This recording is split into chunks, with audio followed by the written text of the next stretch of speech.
Hello everyone, this is our presentation on Clash Royale. So let's first talk a little bit about the game.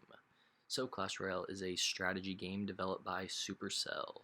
It is a player versus player game and it is in real time. It is free on the mobile device, and so usually Clash Royale is a single player game but has the capability for 2 versus 2s. Characters defend and attack using their special abilities. Utilize the elixir. So you have 10 elixir to start out with, and then it refills every second, and then you use that elixir to then spawn characters and potions or spells. So the king tower plus the 2 side towers, um, they have a health level dependent on the king level, which is the main level system in the game shown here. Primary win condition of each match is to destroy as many of your opponent's towers in a 3-minute time frame. Destroying the larger central tower, called a king tower, results in an automatic win. But what occurs if both parties do not achieve that goal? Two scenarios can occur at this point. If one player destroys more side towers than the other, then they are rewarded the win.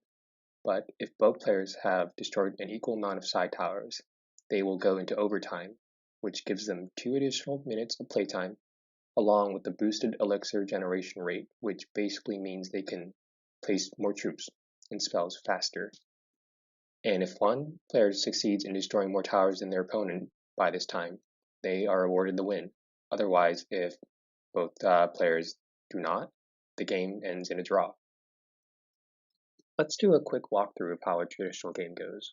When the match initially starts, players can only place troops on their respective side of the map, which is sectioned by the central river you see on the image on the screen. However, as the game progresses and one of the side towers is destroyed by you or the enemy, you may place your troops further into enemy territory where that side tower was destroyed, and the same goes for your opponent.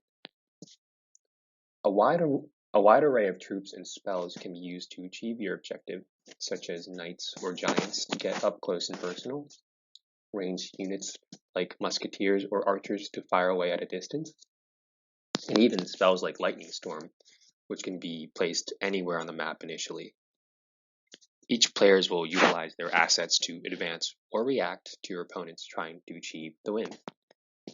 And there are many different strategies that can be utilized, and the only way to figure out what works for you is to experience it yourself. Before Clash Royale's success, they had created other games. The two most popular Supercell games besides Clash Royale is Brawl Stars and Clash of Clans, which I have included here in the image.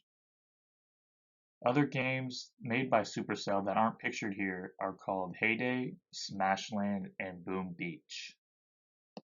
Really briefly here, this is a look at what the application's logo looks like once you have it downloaded to your phone. The left image is the application's logo, and to the right is Clash Royale's official logo. There's two ways to end up in the World Finals. The first way is through the golden tickets, in which there's 8 of those tournaments this year, and each of those having a pool prize at the end. The next is the new twist, and it's called the 6 Weeks of Clash Royale, which is taking place in August, and more detail will come about that later in the season. And that brings us to the World Finals, which takes place in September, where 16 players from all of those tournaments in the 6 weeks of Clash Royale will battle it out. So, the game of Clash Royale is obviously a very successful esporting game. It has accumulated 468.8 million lifetime downloads. The U.S. ranks #1 for installs, racking up 53 million or 11.3% of all downloads. Google Play has generated the majority of downloads, picking up 345.4 million installs to date, or 73.7% of the total.